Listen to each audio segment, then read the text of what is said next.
Hello, I'm Jim Cuno, former president of the J. Paul Getty Trust. Welcome to Art and Ideas. I'm your host for a 3-episode series on the need to protect cultural heritage during times of war and mass atrocities.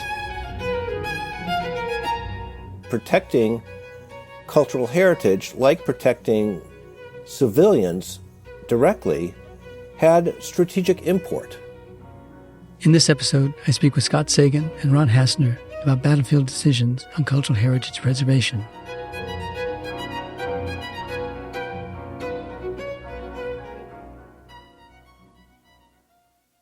During times of war, armed forces must make decisions about how to balance the value of cultural heritage sites with other tactical considerations.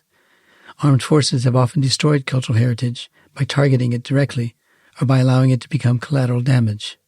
At the same time, responsible militaries have advocated for better rules to govern the protection of such heritage. In my recent conversation with Scott Sagan, professor of political science at Stanford University, and Ron Hassner, professor of political science at the University of California, Berkeley, we discussed historical case studies, in particular from World War II, to understand how decisions to protect or destroy cultural heritage sites have been made in the past. Both Scott and Ron are contributors to the recent book, Cultural Heritage and Mass Atrocities, which can be downloaded free of charge at getty.edu/publications/. This episode is part 2 of a 3-part series with authors of this volume. Okay, thank you, Scott and Ron, for speaking with me in this podcast episode. You brought a fresh perspective on our research project, Cultural Heritage and Mass Atrocities, one that focuses on protecting cultural heritage on the battlefield. So let's begin with Ron. Ron, you begin by recounting the circumstances of Allied troops bogged down in fighting in 1943-44 at the foot of the abbey of Monte Cassino, the oldest monastery in the Western world. Describe the situation for us and the range of decisions a military leader has to make at times like this. Thank you, Jim. So, as you said, it's the winter of 1943-1944. Allied forces have arrived at the southern tip of Italy and are working their way up north. And they're encountering this very formidable Axis defense line called the Gustav Line. And in the middle of that line, at a sort of critical point, sits this abbey, the Abbey of Monte Cassino, the oldest abbey in the Western world. And that's where they're going to stay for 3 months as they're being shelled from the hills above. They're not returning fire directly at the abbey, even though the Allies are convinced that the Germans are using the abbey both to shell them and as an observation post. This becomes a real problem as winter progresses, and by the time February 1944 comes around, losses at the base of the abbey have exceeded, in fact, 10,000 troops. So there's a real dilemma here, which Allied Commander Eisenhower captures very beautifully, and I'll read that quote out. If we have to choose between destroying a famous building and sacrificing our own men, then our men's lives count infinitely more, and the building must go. So that sounds like a straightforward, sort of realpolitical, pragmatic logic, but the quote does not end there. Eisenhower continues to say, the choice is not always as clear-cut as that. In many cases, monuments can be spared without any detriment to operational needs. The phrase military necessity is sometimes used when it could be more truthful to speak of military convenience. In other words, the dilemma is a real dilemma. It turns out it's not just a dilemma for Allied forces who wait 3 months before they ultimately attack the abbey. It's also a dilemma for German forces who, contrary to expectations, are not using the abbey as an observation post. They have created a large circle outside the abbey where Axis troops are prohibited from entering. They are not using the abbey to shell at the Allies below for the same reason, out of respect. They then evacuate the abbey and its residents and all its artwork so that when the Allies do decide to shell the abbey and they annihilate it, they completely destroy it, the Germans can use this as a propaganda coup. And it really damages efforts by the Americans to signal to Italians, the Italian people, but perhaps even Catholics worldwide, that they respect Christian culture, that they come to protect the Italians from German occupation, that they mean no harm. So in the end, despite this tremendous deliberation, the abbey is destroyed. and the Allies feel a propaganda backlash that's quite serious. How long did it take them to come to terms with the importance of Monte Cassino and the decision to destroy it? So I think the importance of the abbey was known to them from the get-go. The grappling with the decision took about 3 months, and there were countervailing opinions. There were people who spoke up about the utility of the abbey to the Germans, or so they thought. There were counter voices that talked about the long-range impact that this would have on the trust relationship between the occupied Italians and the Allies. And in the end, the former side won out. Was there a precedent set by this that hadn't been there before? I think the conclusion was that it would be good to foreground some of these deliberations and get them out of the way long before they become an issue. So there was never quite another situation like this that I can think of in Europe where a site of religious and cultural significance was really the linchpin of an attack and stood in the way of success. But there were certainly thousands of cases, and I'm happy to talk about these later, in which attacks were hampered by the presence on the ground of such places. And in most of these cases, especially by mid-1944, the Allies already had, prior to their attack, maps, photos, detailed lists, so that, first of all, they knew where those holy places were, cultural institutions, museums, galleries, statues. And second, they had prepared the means to protect or repair them should they be damaged in an attack. Scott, why don't you follow up on Ron's points with an account of the circumstances from Kyoto and the decisions they made to protect that site? Well, Ron Hassner's description of the war and decisions made in Italy has an interesting parallel in 1945 with respect to the decision to spare Kyoto and to attack Hiroshima instead. Kyoto was the ancient capital of Japan, and the Manhattan Project leader, General Groves, had deliberately spared Kyoto, along with a number of other Japanese cities, from conventional destruction, in large part because he wanted to have some large cities to use nuclear weapons on to shock the Japanese. But when Henry Stimson, the Secretary of War, went over the target list with Kyoto at the top, he told Groves that he wanted to have Kyoto taken off the target list.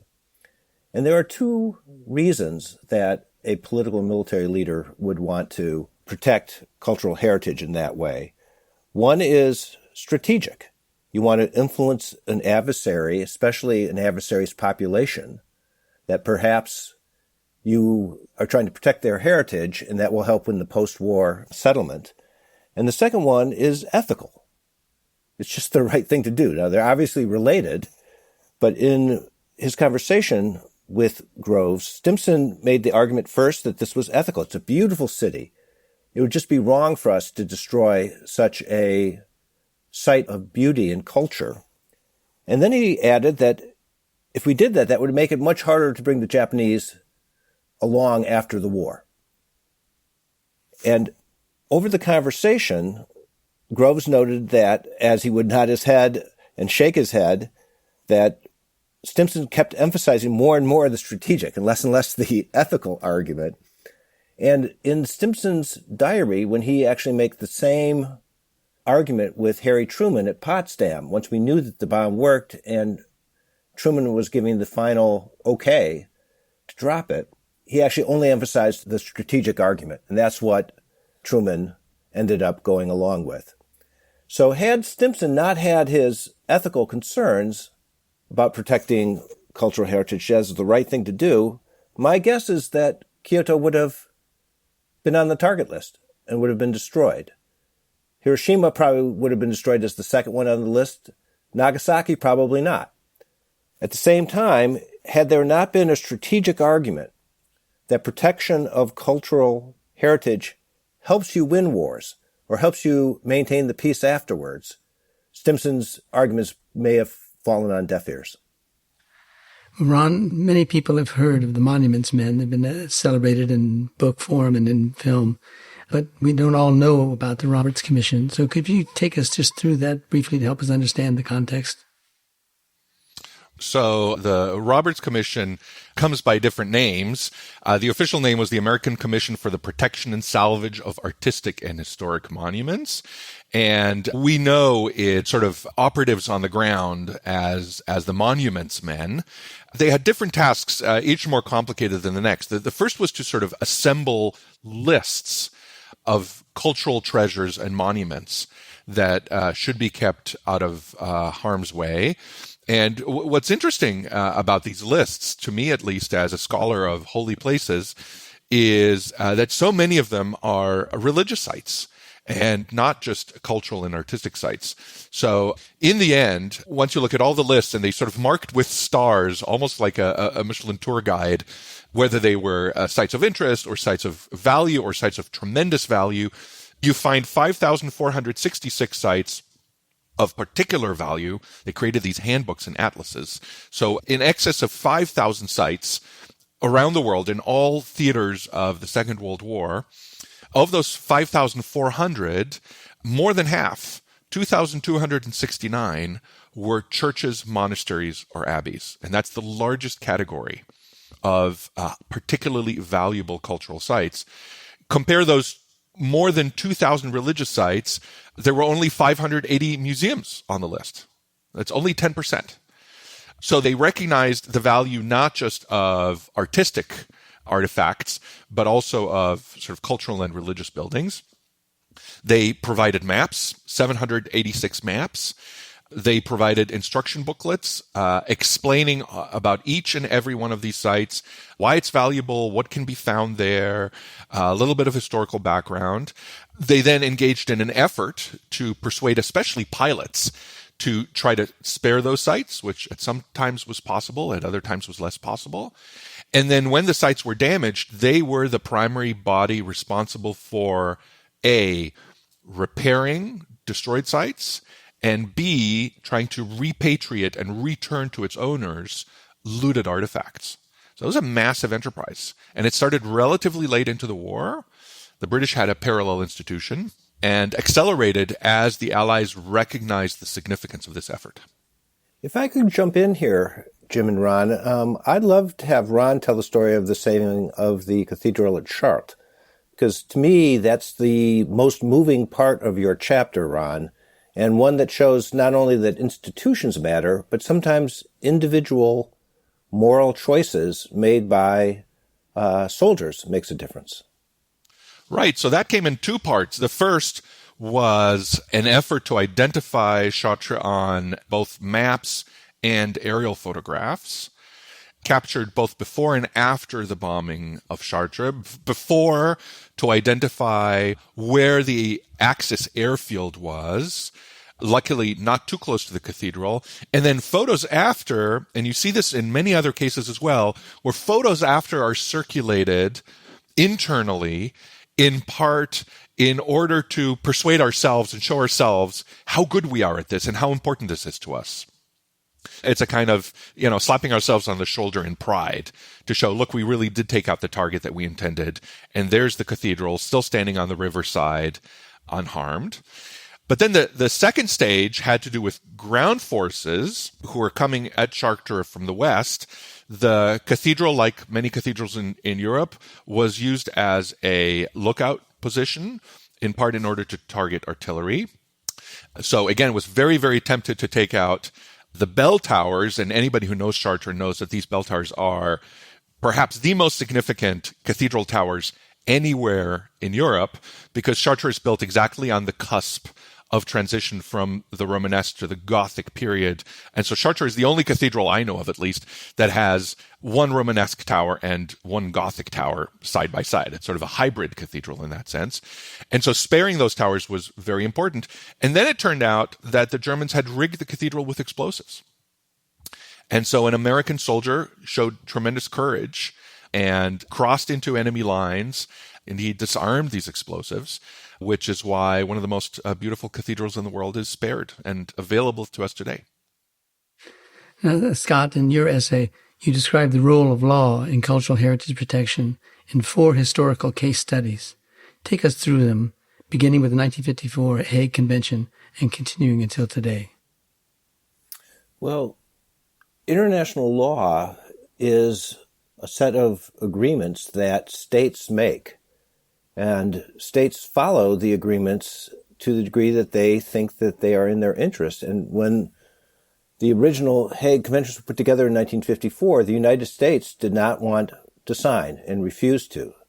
So law can constrain a state to a more significant degree if the state believes that it is in its interest. What law also does, however, and this is the negative side, is that it can create what lawyers call lawfare, that a government can try to use, in this case, cultural heritage sites as a kind of human shield, a cultural heritage shield, behind which it can take military actions and try to discourage its adversary from targeting those sites. Ron mentioned that with the suspected use of the monastery in Italy. During the 1991 war, for example, Saddam Hussein placed fighter jets near the Temple of Ur in a deliberate effort to try to stop the Allies from attacking that site. It's a common phenomenon with human shields in many conflicts today, where people will place the offensive military force next to a temple or a mosque or a church in order to try to discourage the adversary from attacking. In 1991, the United States, even though it had not signed the Hague Convention, made a decision that the targeting of those fighter jets was not so important that it would justify hitting the temple, because that would destroy the temple as well. So Saddam's warfare or lawfare policy actually helped him in some ways. But that was an example of how military commanders, looking at the law of armed conflict, thinking about proportionality, and what's also called the rule of precaution. Even if you have a legitimate target, you have to use the lowest level of military force to try to take feasible precautions to reduce collateral damage. So throughout these wars, the United States faced this kind of issue. Finally, in 2009, we ratified the Hague Conventions, but the most important thing, I think, was an increased recognition that protecting cultural heritage, like protecting civilians directly, had strategic import. So during the wars in Afghanistan and in Iraq, the highest level commanders, in this case General Stanley McChrystal and later David Petraeus, had a policy that they called courageous restraint. They would encourage officers not to call in air power strikes, air support, and not to themselves order attacks if ISIS or Taliban fighters had placed themselves into an area in which our response would destroy cultural heritage. And if you took some risk yourself, or your command took some risk, you would actually be issued a commendation. This was controversial because it meant for some that you are risking American soldiers' lives for the sake of protecting cultural heritage. But McChrystal argued, and the evidence ends up, I think, suggesting that he was right, that protecting cultural heritage, like protecting foreign civilians, is a way to encourage the local population to support you and oppose the rebels. So that's how law and decisions at the higher level can influence the trade-offs made in the difficult dilemmas of protecting cultural heritage versus protecting your own troops. Yeah. Ron, describe the 4 lessons learned by allies in seeking to preserve and protect sacred places during times of war. So I'd say the first lesson is and maybe this is a surprise, and maybe it isn't, that even under the most extreme case, decision makers do try to protect sacred sites. And that's why I find the cases in World War II instructive. This is not a minor skirmish. These battles, these victories matter tremendously, including in Monte Cassino. One would not have expected ex ante that a place like that would be spared for 3 months at the cost of many, many thousands of lives. You visit Monte Cassino today, and the first thing you see is this massive Allied cemetery at the foot of the monastery. So the parties do try to protect them. They do take this into account, which should not be interpreted to mean that they always spare them. Sometimes the results of taking something into account means deliberation. Sometimes it means hesitation. Sometimes it means sparing. Sometimes it means some form of restraint or other. Almost never are these places recklessly destroyed with commanders saying, we just don't care. War is war. So I think that's lesson number one, is that there's always some effort made, at least in the form of deliberation. Conclusion number two is that these cultural sites are treated more cautiously the greater their audience. So if a site matters to a local audience, you can imagine that this would have a minimal effect on military operation. But if it matters to a regional or a global audience, then a good deal of restraint comes into play. And again, Monte Cassino is instructive here. It's not just a matter of the residents of the town of Monte Cassino. It's not even just a matter of Italians watching the progress of the battle. Catholics worldwide are watching. And similarly, with the examples that Scott Sagan gave in Iraq, here the audience is not just Iraqi or even necessarily people of the Middle East, but Muslims worldwide, who might take tremendous offense if one of their heritage sites or one of their religious sites is destroyed. The third thing I'd say is that the religious identity of the participants matters, especially in relationship to the local population. So observers are sometimes more tolerant of damage to holy places or even cultural sites if they share a religious or cultural identity with the people doing the attacking. To put it more simply with an example, there were many cases, many hundreds of cases, in which U.S. troops conducting counterinsurgency operations in Iraq and Afghanistan gave chase to insurgents, and the insurgents sought shelter in a mosque. And now a firefight starts. The insurgents are inside the mosque shooting out. The counterinsurgents are outside the mosque shooting in. And there's a certain hypocrisy here in that the insurgents are treated with greater deference than the counterinsurgents, for the simple reason that the insurgents are Muslim, and this is a mosque. And the counterinsurgents tend to be not Muslim. And so their attacks on the mosque, even though they did not initiate, even though they did not take the fight to the mosque, their damage to the mosque is read more critically. And so I think that's one thing to take into account. When the Americans threatened to bomb Kyoto, this crosses religious lines and it crosses cultural lines and is therefore read as particularly offensive by the Japanese. In the case of Italy, in contrast, this is a majority Christian military attacking majority Christian sites. And I think that lends itself to somewhat more understanding and patience on the part of observers. The final thing I'll say, and that is something that Scott Sagan alluded to, and that's this logic of moral hazard. If we constrain ourselves in attacking sites of cultural and religious significance, we cannot be surprised that our opponents will exploit our reluctance and will use these sites of cultural and religious significance as bases, as locations for storing ammunition, as hideouts. That creates a difficult dilemma. It's a strategic situation. It's not just us restraining ourselves, but it's us restraining ourselves and our opponents knowing that we are restraining ourselves and adapting their behavior accordingly. The most extreme example of this in the modern world, I believe, is the Iranian decision to place one of their two major nuclear materials production sites next to the city of Qom.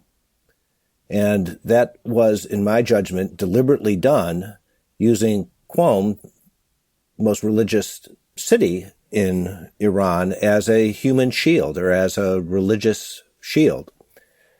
And it restricts the U.S. willingness or the Israeli willingness to attack that site, fearing that it would have broader collateral damage against cultural heritage.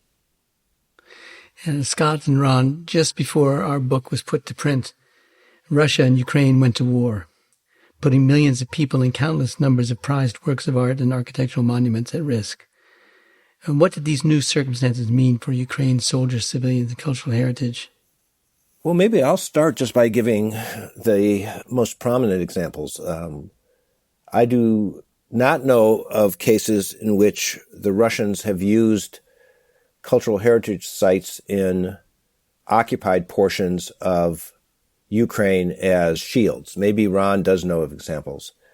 But what they have done is to take cultural heritage from occupied areas when Ukraine is coming back to take its territory back. The Russians have stolen materials like the Nazis did in World War II and taken it back to Russia. The most prominent example were the bones of Potemkin, but also other sites from museums in occupied Ukraine.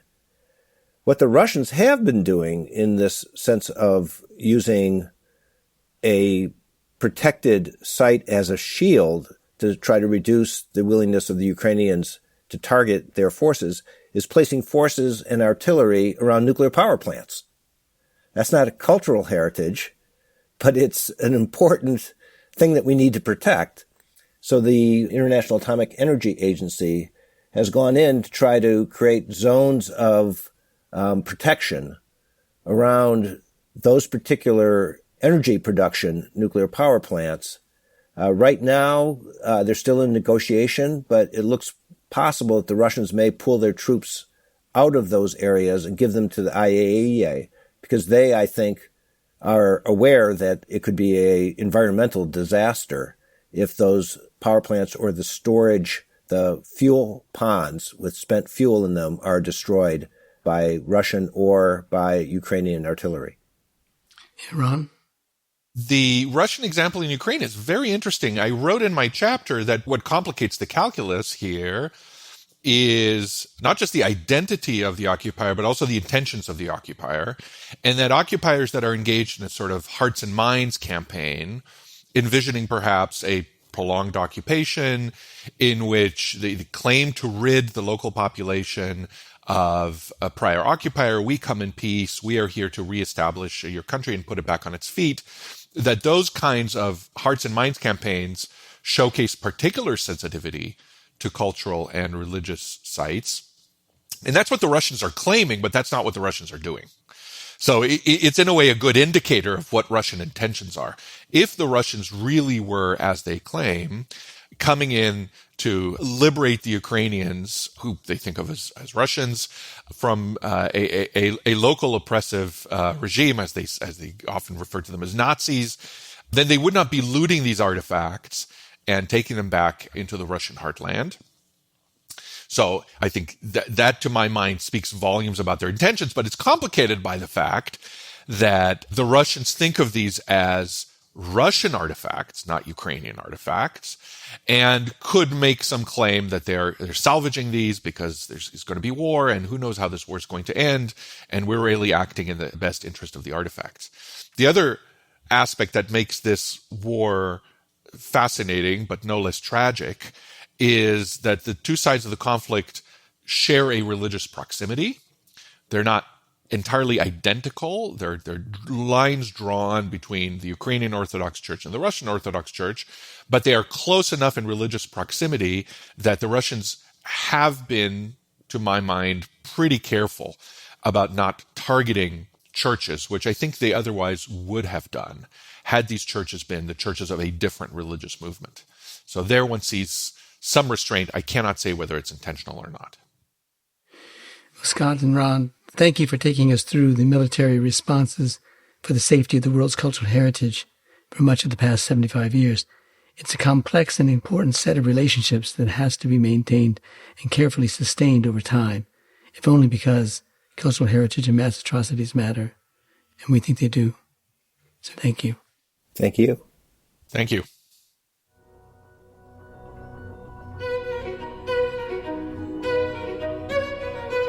This episode was produced by Zoe Goldman, with audio production by Gideon Brower and mixing by Mike Dodge Weitzkopf. Our theme music comes from the Dharma at Big Sur, composed by John Adams for the opening of the Walt Disney Concert Hall in Los Angeles in 2003, and is licensed with permission from Hendon Music. Look for new episodes of Art and Ideas every other Wednesday. Subscribe on Apple Podcasts, Spotify, and other podcast platforms. For photos, transcripts, and other resources, visit getty.edu/podcasts.